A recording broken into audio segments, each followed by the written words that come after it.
tous, je suis Thérèse Mackinson, médiateur en santé au sein de l'équipe mobile santé et environnement de la Croix-Rouge française. Notre fonction, c'est d'informer les personnes sur les différentes manières d'être soignées en Guyane. À noter au sein de mon équipe, qui est l'équipe santé et environnement, nous faisons des séances de sensibilisation auprès des habitants spontanés parce qu'il existe des risques de prolifération et de propagation des maladies dans les quartiers.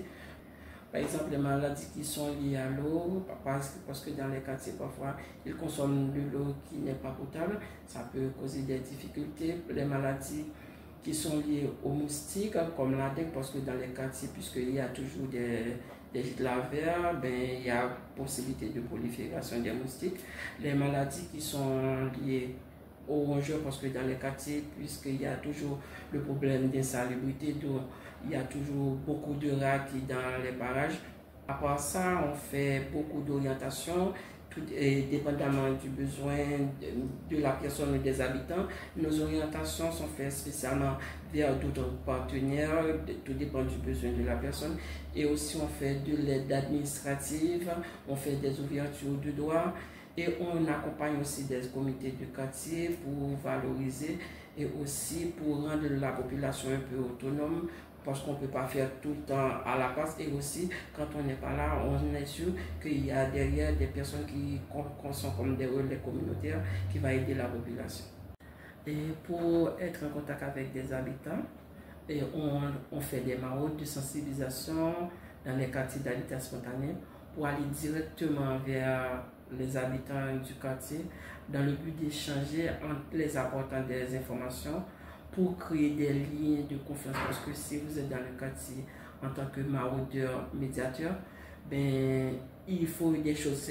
Ce qui joue pour nous en tant que médiateur en santé, c'est qu'il nous faut du temps pour créer des liens, et quand le lien est créé, c'est facile pour nous de travailler avec les habitants. C'est à travers les animations collectives.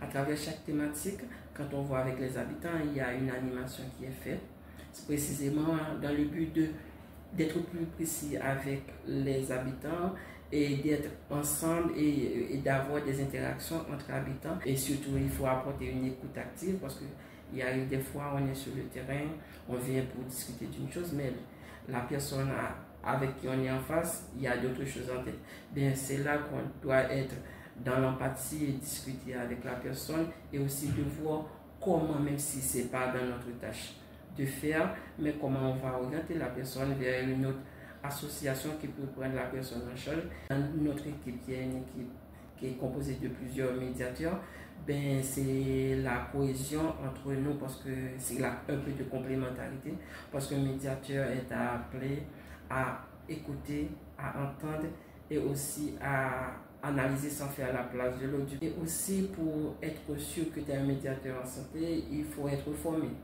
Du coup, il y a une formation qui est faite à l'université de Guyane, et qui est sur une durée de 6 mois. Et c'est là que j'ai suivi ma formation de médiateur en santé pour avoir un diplôme. Là, après avoir le diplôme, tu peux avoir la capacité, l'expérience, mais il faut avoir des acquis, des compétences qui sont là. Par exemple, à travers le DI de médiation, il y a des choses quand tu fais en tant que médiateur en santé, tu sais te situer, comme quoi faire, quand faire et quoi ne pas faire aussi, et comment te situer en tant que médiateur en santé.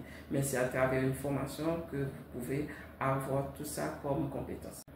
J'espère que la vidéo vous a permis de voir un peu c'est quoi la médiation, et ça vous a donné envie de découvrir un peu c'est quoi la médiation en santé. Je vous dis merci. À la prochaine.